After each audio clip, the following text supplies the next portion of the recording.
Bueno, pensaron que se iban a librar de nosotros el fin de semana, pero no, porque la clase de esta semana nos quedó corta. Así que decidimos con Gustavo subirles este video que complementa la clase del miércoles porque hay temas que no llegamos a ver y temas importantes. En la clase de esta semana, en ambas comisiones, este video va para ambas comisiones y en las dos nos pasó lo mismo, que no llegamos a abordar el tema histórico. El gobierno de Ilia, el breve gobierno de Guido, que de todas maneras no va a ser muy significativo en la materia. El gobierno de Ilia, la política del gobierno militar, que lo derrocó a partir del 66.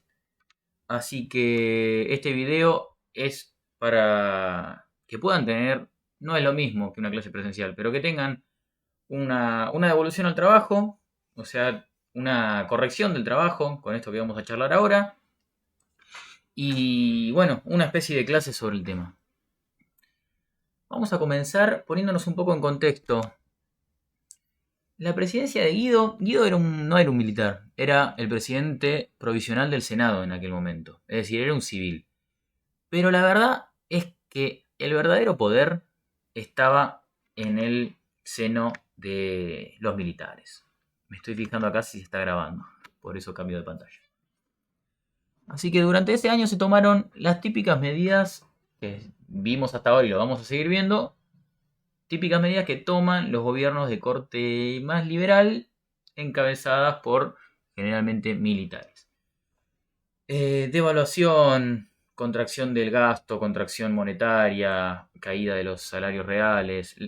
No se toma como medida, vamos a hacer que vamos a lanzar un secreto que baje los salarios, no. Pero lo cierto es que la combinación de ciertas políticas casi siempre va a hacer que caigan los salarios reales. Lo cierto es que se llama elecciones porque la idea de ese golpe de Estado no era perpetuarse en el poder, sino posteriormente llamar elecciones, pero sí sin Perón. Estaba sin el peronismo, mejor dicho. Estaba proscripto el peronismo. Hubo una crisis política importante, también enfrentamientos entre gobiernos militares.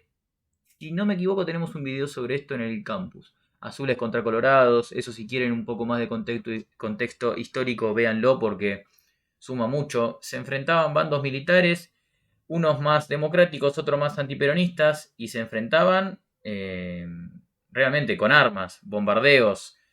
Hubo muertos en esa guerra, especie de guerra interna que tuvo lugar a principios de los años 60, justamente cuando estaba Guido en el poder.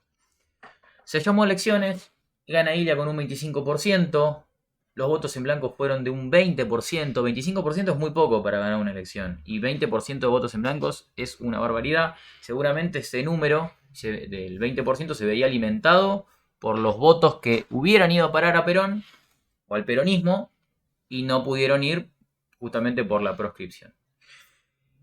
Y bueno, las elecciones fueron... el gobierno de Ilia comenzó en 1963 y finalizó en el 66 y vamos a meternos un poco en sus políticas. Si bien la pregunta es ¿en qué consistió la política cambiaria de Ilia? Vamos a hablar un poco de todo. De las políticas económicas en general, no solo de la política cambiaria, aunque sí nos vamos a detener en el sector externo. Sepan disculpar que esta presentación no tiene tanto diseño, la hice un poco apurado porque quiero que tengan esta mini clase antes del miércoles, entonces no le dimos mucha bolilla al diseño. Cuando asume Ilia tiene dos horizontes en vista. Por un lado, el corto plazo en el que se buscaba una reactivación de la economía luego del ajuste, y por otro lado el Plan Nacional de Desarrollo para el largo plazo. En el corto plazo, la recesión que había en ese momento al asumir Ilia pudo ser atacada con métodos keynesianos. Aumento del gasto público, con una monetización del déficit. Monetización del déficit quiere decir que se imprime moneda, que se crea moneda para gastar lo que no se tiene, ¿no? Pero que en ese momento no elevó la tasa de inflación. La tasa de inflación durante esos años osciló entre el 20 y pico, 30%, lo pueden ver en el anexo del libro de Ollanarte, o también en el libro de Gerchunov, que lo tiene en el campus. El de Garchunov es el original en realidad. Ollanarte sacó ese anexo estadístico del libro de Garchunov. No elevó la tasa de inflación, sino más bien facilitó la expansión del crédito a través de una baja en la tasa de interés. Recuerden que cuanto más oferta monetaria hay, se supone que más baja tiene que ser la tasa de interés si mantenemos todo lo demás constante. Así que se emitió moneda, pero no se generó inflación. Vamos a ver uno de los motivos por el cual no se generó más inflación. No es que no teníamos inflación, teníamos. Pero no se produjo un quiebre a partir de la emisión de moneda.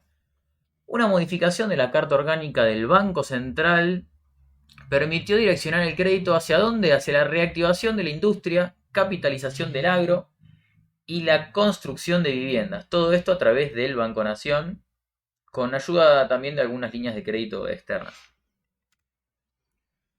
Y me detengo acá por si no lo menciona la diapositiva. Sí, lo voy a decir yo. Cuando se tiene capacidad ociosa, es decir, mano de obra desocupada, cuando se tiene altas tasas de desempleo y maquinaria que no está trabajando, fábricas que no están trabajando, puede que un aumento de la demanda no genere inflación. ¿Por qué? Porque no es lo mismo para una fábrica que está laburando a pleno que le pidan una nueva tanda de producción que para una que no está trabajando. Es decir, una fábrica que tiene las máquinas bajo las lonas está deseando ponerse a producir. Ante un incremento de la demanda se va a poner a producir a todo gusto. En cambio, una fábrica que está saturada, si le cae nueva demanda, hablando mal y pronto, ¿no? Va a tener que quizá contratar empleados para que trabajen horas extra, va a tener que comprar una máquina extra y eso es un aumento de los costos. Por lo tanto, cuanto más capacidad ociosa haya, menos probable es que suban los precios. Y cuando más saturada está la producción, un tirón de la demanda va a generar una elevación de los precios. Lo que pasaba en este entonces es que con la capitalización que hubo durante el gobierno de Frondizi, la capacidad productiva del país era mayor. Por eso es que, si bien se aplicaron políticas de impulso a la demanda, no se generó más inflación que la que veníamos teniendo. Este concepto lo vamos a ver de vuelta para analizar el gobierno kirchnerista, sobre todo el primer gobierno kirchnerista. Vamos a ver este concepto de capacidad ociosa y qué tan beneficiosa puede ser para el desarrollo de un país, para el crecimiento más que el desarrollo de un país. Se logró con las políticas expansivas una redistribución progresiva del ingreso a través de políticas de estímulo de la demanda agregada, tales como establecimiento de un salario mínimo vital y móvil que fijar un piso, es decir, este va a ser el mínimo de salario para los salarios en blanco, por supuesto. Menos que eso no se puede tener un trabajador registrado. Eso generó una suba de la demanda, que los salarios tengan un piso más alto. Se establecieron precios máximos, pero no para todos los bienes, sino para productos esenciales, y se congelaron las tarifas. ¿Por qué hablamos de redistribución progresiva con esto?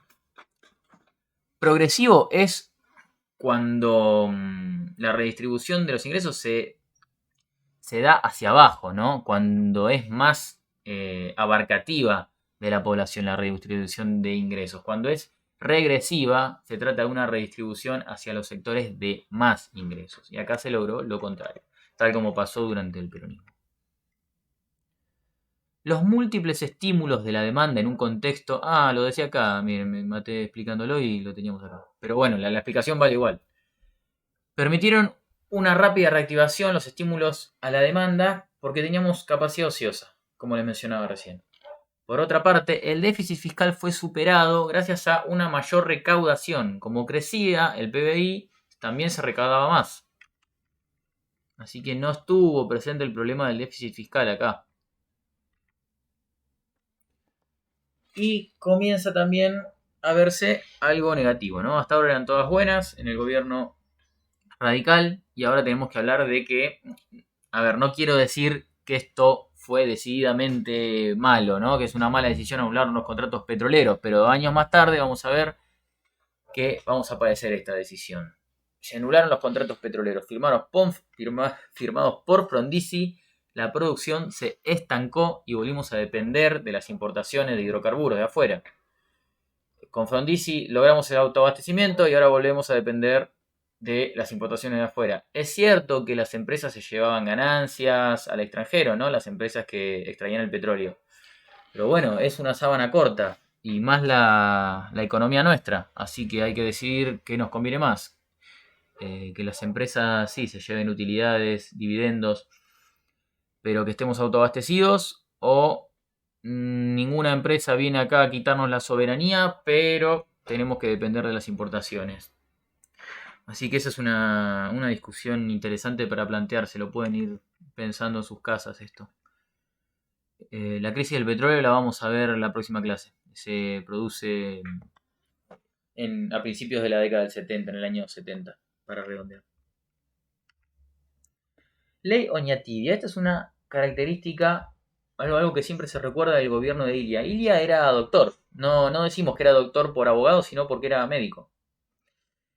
Y un tema que le preocupaba a él era la salud y más precisamente los medicamentos, los precios de los medicamentos. Tras un estudio del gobierno que indicaba que gran cantidad de medicamentos no contenían lo que decían sus prospectos y que además los precios no parecían tener relación con los costos reales, se sancionó esta ley que fue polémica, que generó mucho disgusto en ciertos sectores. En realidad eran dos leyes, se la figura como ley Oñatibia, pero fueron dos leyes, que congelaban precios de medicamentos, limitaban los fondos que podían usarse en publicidad y también las regalías y también las remesas en concepto de compra de insumos, o sea, de compra de insumos en el exterior. Cuando hablamos de regalías y remesas hablamos de divisas. Si bien no parece esto tener mucha influencia en lo macroeconómico, una ley que limita los precios de los medicamentos, fue muy importante por lo que generó, por el disgusto que generó en laboratorios, en multinacionales, en organismos internacionales también, y también en parte del sector militar. Se dice que fue la semilla para el golpe que 2 años más tarde vendría a derrocar a Ilia. Y llegamos a la estrella de esta pregunta, que es el sistema cambiario. ¿Cómo manejó el sector externo este gobierno radical? Crawling Peg. ¿A qué refiere esta frase en inglés? A un tipo de cambio que va siguiendo a la inflación. Microdevaluaciones que van mensuales, que van acompañando el ritmo de la inflación para evitar devaluaciones bruscas, pero también el atraso cambiario. Es decir, vamos devaluando de a poco la moneda para no tener que dentro de 2 años devaluar bruscamente. ¿Vieron lo que pasa cada vez que devaluamos bruscamente? Se produce una redistribución muy regresiva del ingreso. Se ven desfavorecidos el sector asalariado, el sector industrial. O el sector industrial no siempre, pero lo que sí que no se ve favorecido, como sí lo hace el sector agropecuario. Sí, el sector industrial podríamos decir que se ve desfavorecido porque si caen los salarios reales, sí, baja un costo, pero también se produce una recesión que baja la demanda que va a tener la industria. Así que se busca evitar eso, una devaluación brusca. Y acá tenemos la fórmula de tipo de cambio real. No sé si verán mi mouse, mi cursor. Cuando hablamos de tipo de cambio, nosotros tenemos que pensar en el tipo de cambio real, que es el que en realidad importa, no en el nominal, porque una moneda, en un cierto momento el peso podía valer, el dólar podía valer 3 pesos, pero quizá teníamos un tipo de cambio real mayor, más alto, que en 2011, vamos a ponernos en contexto. Dólar a 3 pesos en 2003 era un tipo de cambio real más alto que el dólar a 10 pesos del 2015. ¿Por qué? Porque los precios en pesos del 2011 eran mucho, 2015 dije, eran mucho mayores, medidos en pesos, reitero, que los del 2003. Y la fórmula del tipo de cambio real es tipo de cambio nominal, es decir, cuánto vale el dólar en pesos, sin tener en cuenta precios, precios ni nada, por precios extranjeros, es decir, cuánto valen los bienes en el exterior, dividido todo eso por P, que es nivel de precios acá, en nuestro país. Por lo tanto, esto es una división. Si esto se incrementa, si la P de abajo se incrementa, todo esto va a ser más chico, porque es una división. Dividido por algo más grande, la división es algo más chico. ¿Qué se buscaba entonces? Esto va a ir creciendo por la tendencia que teníamos inflacionaria, la inercia inflacionaria. Teníamos tasas de entre el 25 y el 30%. Y si esto no se movía, tipo de cambio nominal no se movía, esto permanece constante, es algo externo que no depende de nosotros, ¿no? Los precios externos. Pero el tipo de cambio nominal sí depende de nosotros, o puede depender de nosotros, lo puede manejar la política económica. Por lo tanto, se iba incrementando voluntariamente este tipo de cambio nominal para que esta fracción entera no se reduzca, porque el tipo de cambio real bajo es perjudicial para las exportaciones, favorece las importaciones, porque nos termina saliendo más barato lo de afuera que antes, a medida que se va atrasando el tipo de cambio real, y por lo tanto no era una consecuencia que se buscara. Además, repito una vez más, de tratar de evitar dentro de 2 años tener que hacer una devaluación brusca con todos los perjuicios que eso trae para gran parte de la economía. El concepto de tipo de cambio real va a ser muy importante a lo largo de lo que queda de la cursada. También parte de lo que eran las políticas del sector externo, hay que mencionar que las divisas por exportaciones se debían liquidar en el plazo de 10 días. Es decir, vos vendiste maíz, bueno, te entraron dólares. En el plazo de 10 días tenés que liquidar esos dólares y cambiarlos por pesos. Las importaciones eran controladas, suspendiendo el financiamiento para algunas de ellas, para aquellas que no se consideraban tan necesarias, restringiendo otras directamente y estimulando la compra de insumos locales con mejor acceso al crédito para que se adquieran insumos locales y acceso al crédito para la industria en general, ¿no? Como vimos en la primera diapositiva. Me detengo un segundo en el primer renglón de esta diapositiva. Las divisas por exportaciones se debían liquidar en el plazo de 10 días. Esto busca evitar la especulación, ¿no? En una de las comisiones de este miércoles mencionaba Gustavo, en la Argentina pocas manos tienen un enorme poder porque son pocos los complejos exportadores. Hoy en día tenemos el complejo exportador del maíz, de la soja, y ellos representan una gran parte de nuestras exportaciones, por lo tanto una gran parte de nuestra entrada de divisas. Entonces, pueden especular con no vendo todavía los dólares que me ingresaron, porque eso ahora es mucho más complejo el sistema de el tipo de cambio, no el tipo de cambio, la forma de liquidar no es como en esta época. Ahora directamente reciben pesos por sus exportaciones. Pero bueno, en este momento, ¿qué estaba diciendo? Que lo que se buscaba era impedir que se especule con, a ver, el tipo de cambio ahora es muy bajo, voy a esperar a vender mis dólares que me ingresaron a cuando el dólar venga un poco más. Y de esa manera se produce, mientras tanto, una escasez de divisas. Lo que es, ya vimos en muchas ocasiones, que es perjudicial para el desarrollo de nuestra economía. De la escasez de divisas hablo.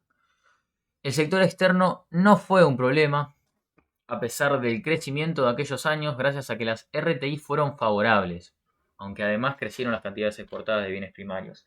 Las RTI fueron favorables, es decir, los precios de nuestras exportaciones eran relativamente mayores que los de nuestras importaciones. Y lo que no pasaba hace mucho tiempo, que se incrementaron finalmente las cantidades exportadas de bienes primarios. Decimos a pesar del crecimiento, porque recuerden que cuando nosotros crecemos es cuando se comienza a producir el faltante de divisas. Dos factores colaboraron para que se incrementen las exportaciones. buenas condiciones climáticas y políticas de Frondizi que habían estimulado la recomposición del stock ganadero, la tecnificación del agro, es decir, el avance en la tecnología se derramó hacia el agro, y también investigación y aplicación de nuevas técnicas a través del INTA y el CAFADE, que era, no recuerdo bien la sigla, pero era, Comisión de Administración del Fondo de Apoyo al Desarrollo, creada durante el gobierno de Frondizi en el año 59, la CAFADE. Así que durante el gobierno de Ilia no llegamos a tener el go de la economía. Probablemente porque se terminó antes de que apareciera este problema. No creo que sea porque Ilia encontró la solución a la restricción externa. Sí, durante esos años tuvo condiciones favorables que le había dejado la política de Frondizi, y también cuestiones coyunturales como buenas condiciones climáticas y RTI favorables. Esta buena marcha del sector externo dio cierta independencia para que no tengamos que pedir préstamos a organismos internacionales de crédito. Por eso se habla de cierta independencia para el gobierno, porque nos estaban ingresando divisas genuinas, no tanto por endeudamiento. Pero ¿qué pasó en el largo plazo? El Plan Nacional de Desarrollo, que mencionamos en la primera diapositiva, se demoró y cuando fue lanzado no se caracterizó por su agresividad, sino más bien por vaguedad en sus objetivos y por un carácter más gradualista. Es decir, este gobierno no fue como Frondizi al grano a decir tenemos que desarrollar las industrias de base, tenemos que concentrarnos en estos poquitos sectores porque son claves para la economía. No, se buscó un crecimiento general, integral, pero no se atacó el problema del desarrollo que teníamos. Este plan no tuvo mayor trascendencia, además como se menciona acá, se demoró, salió más tarde de lo pensado, en el medio hubo cambio de ministro de Economía, no se solucionaron los problemas de largo plazo de la economía. En 1966, cuando las variables económicas mostraron un desaceleramiento no es caída, es crecer a menor ritmo, no es caída, se produjo el golpe militar, aunque no precisamente por cuestiones económicas. Ilia, desde el vamos, con un 25% de votos en las elecciones, no tenía mucho poder político. Y eso fue algo que lo acompañó durante toda su gestión. Pueden ver, si les interesa más de contexto histórico, los videos que hablan sobre esta falta de poder y la crítica que se le hacía con que era lento. Era un hombre algo mayor, Ilia, y lo trataban de tortuga los medios y sectores también de la política. Así que, de vuelta, no tenemos que buscar en la economía la causa de la caída del gobierno y del golpe militar, sino en cuestiones políticas, como viene sucediendo. Hasta acá llegamos con Ilia. Vamos a hacer un nuevo video para el gobierno militar que siguió al mando.